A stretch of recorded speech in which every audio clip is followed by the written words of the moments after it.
On this edition of Shelby This Week, a new sign means new sponsorship. An investment is being made into Freedom Hill, so find out what officials had to say about the controversial illegal dumping conspiracy that's made headlines for weeks. And we're welcoming a couple new officers to Shelby Township. One is a bit furrier than others. We'll tell you all about the new police canine that will be sharing duties with Morpheus. And holiday retail fraud. We talk with Shelby Police about how they're addressing an uptick in theft after the holidays. And finally, Nick has been out in Fraser and in the township talking with officials about the massive sinkhole that's affected the whole county. Nick? The massive sinkhole in Fraser has been making national headlines for weeks now. But how does this catastrophe affect Shelby Township and its residents? We'll have that answer and much more right now on Shelby This Week.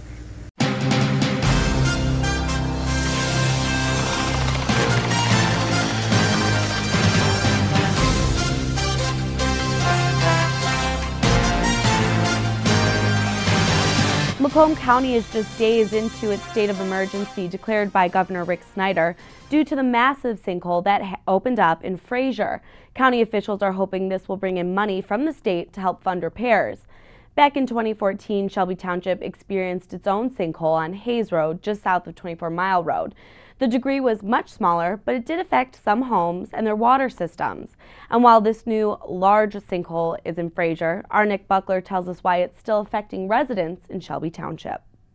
The sinkhole that continues to make headlines across Macomb County isn't the first to hit the area. If you remember, a massive sinkhole caved in just a few hundred yards down 15 Mile Road back in 2004. And now, county leaders are demanding answers. It's sad as a public official to realize that there are people working for another public official that had to be afraid to come forward to talk about what it is they know and what it is they can do to help fix the problem and be part of a solution. The cracking of a main sewage pipe has led to numerous problems that presumably resulted in the major sinkhole in Fraser. This pipe is the major runway for sewage to travel in Macomb County. What kinds of inspections were made? What did the inspections tell us? The condition of the pipe, the integrity of the pipe, was there any maintenance? I don't have those answers today, but I'm telling you I'm going to get those answers. Residents from across Macomb County are being asked to conserve water any way they can, because this does affect the entire county. What Macomb County's asked us to do is conserve water as much as we can. If you're brushing your teeth, turn your water off while you're brushing your teeth. Only turn it on when it's needed. Take shorter showers, take showers instead of baths. If you're washing dishes by hand, don't let the water run as you're washing the dishes. Not only has the sinkhole forced residents to evacuate their homes, it has also affected neighborhoods and local businesses. Lots of traffic, lot of speeders up and down the street. This week has been pretty slow. Not really much happening at all aside from the construction going on. As the pipe contains raw sewage, when it breaks, well, everyone knows it. The smell is terrible. Officials have said the repairs to this project could take up to a year or more, which means more limbo for residents and local businesses. Reporting for Shelby This Week, I'm Nick Buckler. Now to an update on the woman involved in a crash just before Christmas, which we brought to you on our Shelby TV Facebook page. A 22-year-old woman driving this white BMW crashed into an electrical box, causing an outage in the area of 24 Mile and Shelby Road. She was hospitalized in serious condition. While we haven't been informed on the status of her current condition, we have been told she's okay and recovering. 6 men, including a couple from Shelby Township, are facing charges in connection with buying, storing, and shipping stolen cell phones. Police searched 13 locations during their investigation, most in Macomb County. They say a group of men had storefront locations where they would accept new stolen cell phones. The phones would be packaged, resold, and shipped, and the money was used to expand the criminal enterprise. 29-year-old Azadine Goba from Shelby is charged with receiving and concealing stolen property worth more than $20,000. James Salmon, a 39-year-old from Shelby, is also facing that charge and a conspiracy charge. The other men are from Macomb Township and Sterling Heights. They've been released on bail. For retail stores in Shelby Township, the holiday season brought in a lot of business, but it also brought an increase in retail fraud and thefts. Shelby police say the busiest days for theft happened just before payday on Wednesday. Police are now turning their attention to organized crime, working with other departments in other communities.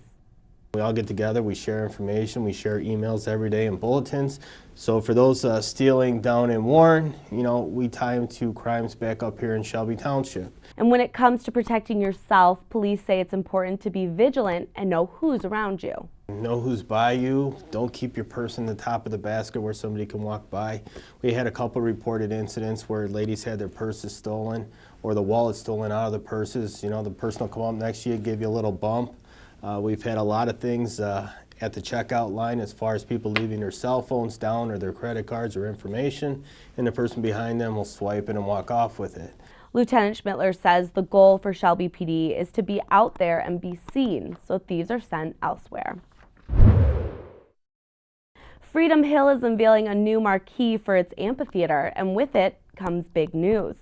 The Michigan Lottery is the new sponsor for the Freedom Hill Amphitheater, which means it got a new sign as well. The deal is $300,000 per year for 3 years. The sign showing off the new name is an all-new LED one, which is bigger and better for visibility. Freedom Hill officials say this will help enhance its facilities and host more festivals all over the park. You're in our beautiful facility here, our hall here at Freedom Hill, and it's all about the park and the county. What we do here is enhance everything at the park. We have festivals here. We have the Italian Festival. We've hosted Harley Fest in the past and other great events. So it's not always about Freedom Hill, it's about the whole park and how the county and the citizens enjoy this. And of course, they couldn't escape questions about illegal dumping battle between County Executive Mark Hackel and Warren Mayor Jim Fouts. Fouts claimed there was illegal and dangerous dumping going on at the park, allegations that were strongly denied by Hackel, who was supposed to address the issue at this conference, but was tied up at the Public Works office. We're told he was on a conference call with Governor Snyder about the Fraser sinkhole at the time. But the chief deputy executive says the Michigan Lottery wouldn't have sponsored Freedom Hill if those claims were true. When you look at the major sponsor that Mr. Chelani and his group were just successful in acquiring, the Michigan State Lottery would not invest money in this place if they did not feel it was a vibrant venue, period. And with all that sponsored money, Freedom Hill's goal is to bring in more artists and groups. They've already put the money to good use, bringing in Santana for the first time ever on August 8th. A new year has brought a new police officer to Shelby Township. You'll be seeing a new face on the force, Officer James Noblesdorf, who was just sworn in by Clerk Stanley Grote. He brings over 30 years of law enforcement experience with him and will start a 16-week field training program, preparing him to serve here. Chief Robert Schlide says Officer Noblesdorf will further his vision of providing the standard for excellence in the county, and we look forward to getting to know him. And there's another new officer that will be patrolling the streets of Shelby. This one is a four-legged cop who may look like our police dog Morpheus, but Stacy Sansatera shows us how Nico is a totally different canine cop. Hey buddy, how are you? You ready to go work today? Good boy. Over the past year, Shelby Township has come to love and appreciate the work Morpheus does, finding bad guys, sniffing out drugs, and charming the community. Oh, that's a good boy. There you go. But cops can't work 24 hours a day, 7 days a week. Nico, here. And that's where Nico comes in. Nico is a 17-month-old German Shepherd. He's from Czechoslovakia. He does both narcotics detection and tracking and apprehension. So he's considered what's a dual-purpose canine dog. Nico has been on the job for just over a month now. Well, you know, we have our busy hours like anybody else does in any other profession. By having two canines, that will allow us to have coverage Monday through Saturday from 11 a.m. to 11 p.m. He jumps up on the patrol car every time that we walk past because he just wants to go to work. As soon as he sees that uniform, he's bouncing off the walls. He's ecstatic. He knows he's going to get to go do some work. We train once a week. We train for at least 8 hours every week. State mandates that you train for 8 hours a month. We do a little bit over and above that. We work on our narcotics detection. our tracking, we work on apprehension, we work on obedience, we work on every facet that is utilized with the dog during day-to-day work. And even though Nico and Morpheus are partners in crime, they don't even know it yet because they have never worked together. They can't really be around each other due to the fact that they're high-drive dogs. And one of the drives within dogs are to achieve more of a higher standing in the pack. And when they want to try to achieve a higher standing in the pack, the way they do that is through showing dominance over another dog. A big welcome to Shelby Township, Nico. For Shelby This Week, I'm Stacy Sansatera. Coming up on Shelby This Week, getting to know your government better than a fast food menu. We'll tell you about a new law that's been passed, submitted by Representative Peter Lucido, that will be changing high schooler curriculums across the state. And changes are coming for those of you who are handy with a toolbox. Find out why a well-known department store is making a popular tool brand easier to find in other stores. Daisy is 6 years old, and she is my very best friend. I couldn't live alone without her. I spend a lot of time in my backyard. I feed the birds and the bees. I love my flowers. The color in my garden keeps the pink in my cheeks. I was very independent and thought I could take care of myself. I fell and I had to have Meals on Wheels. I love them. They're my savior. And I look forward to volunteers because they've all become my friends. My name is Lola Silvestri. America, let's do lunch. 1 in 6 seniors faces the threat of hunger, and millions more live in isolation. Drop off a hot meal and say a quick hello. Volunteer by donating your lunch break at americaletsdolunch.org.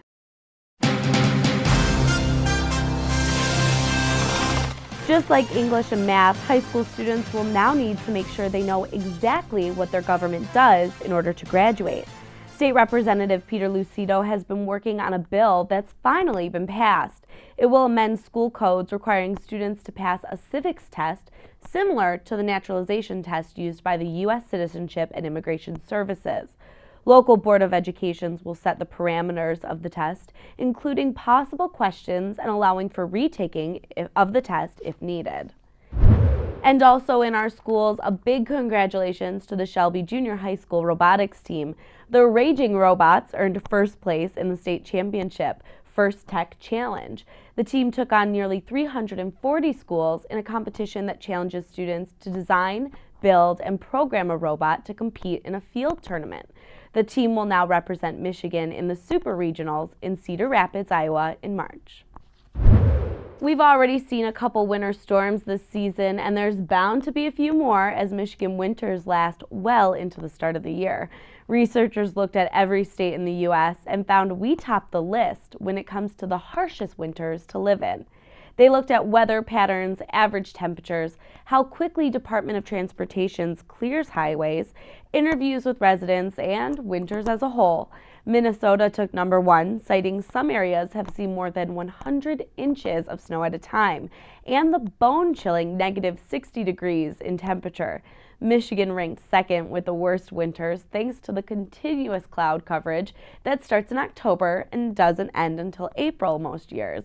Researchers said while Alaska has harsh, snowy weather, the only reason the state took the 3rd spot is because where people choose to live isn't the worst in terms of storms. And they also cited those who live in Alaska are people who choose to live in winter weather. States with the least harshest winters are California, Arizona, and number 1, Hawaii.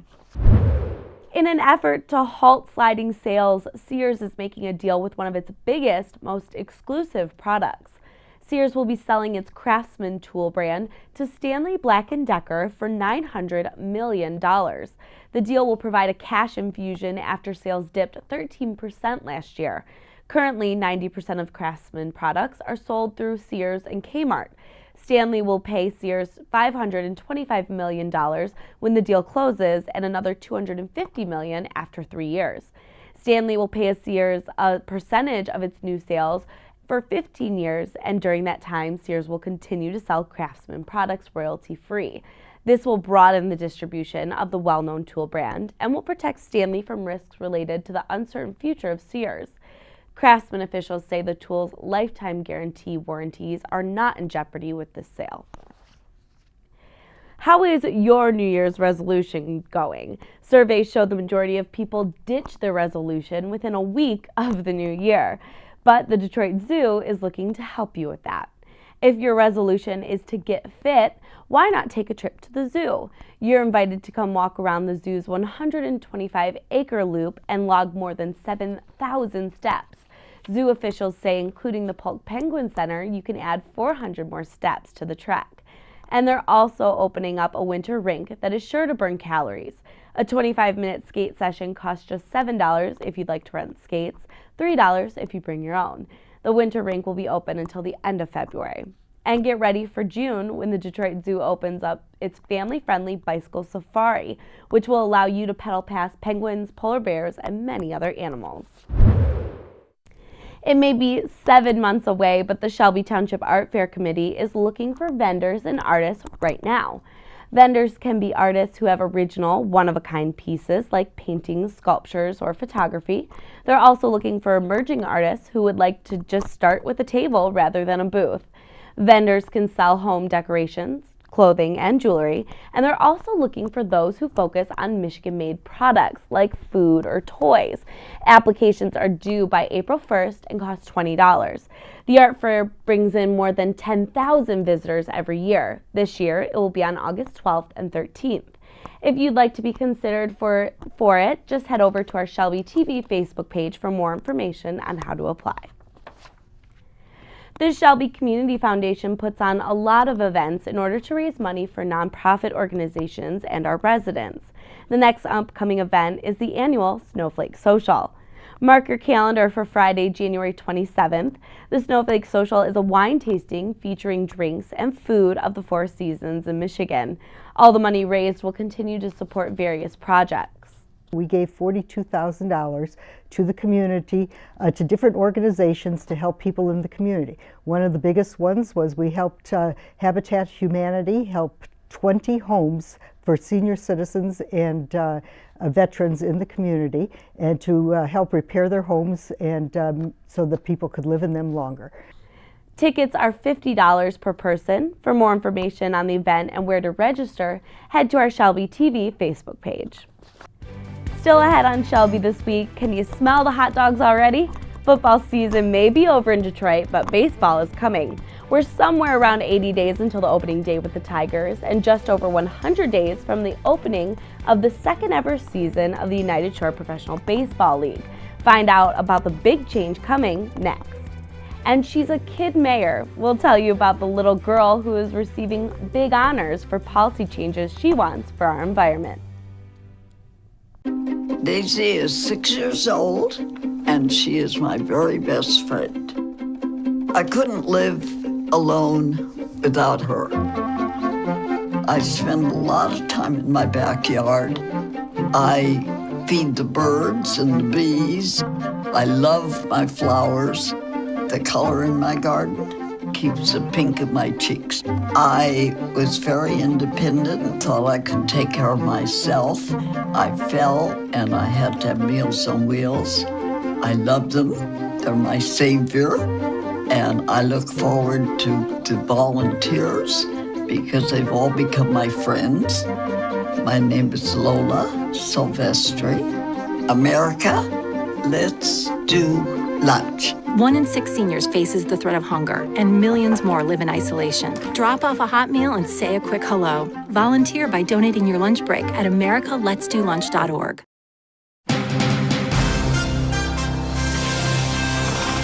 Hundreds of needy families in Macomb County are being helped thanks to the Shelby Township Giving Tree. In its second year running, the Giving Tree that benefits the Samaritan House was a success. Residents donated non-perishables and toiletries to the Giving Tree all throughout December. The grand total was more than 800 items, including toothbrushes, toilet paper, and food. Utica Van Dyke Towing also donated $1,500 in the name of Police Chief Robert Shalide. And upon hearing this, Kroger Marketplace matched that, bringing the grand total for a shopping spree for Samaritan House of $3,000. So a big thank you to everyone who donated to the Township's Giving Tree. Switching to baseball, when it comes to team mascots, there's no league more original than the United Shore Professional Baseball League. The league opened its field with 3 teams last year, the Utica Unicorns, the Eastside Diamond Hoppers, and the Birmingham Bloomfield Beavers. And now a 4th team is being added to its roster for the upcoming spring. And they are the Westside Woolly Mammoths. The name is because there's been numerous mastodons found in Michigan over the last 100 years. A woolly mammoth was unearthed in Chelsea back in 2015, so the league's founder, Andy Appleby, thought it would be a perfect fit. Shane McCaddy, who is the assistant manager of the league champions, the Utica Unicorns, will manage the new team. Tryouts for the Westside Woolly Mammoths will be April 26th through the 29th at Jimmy John's Field.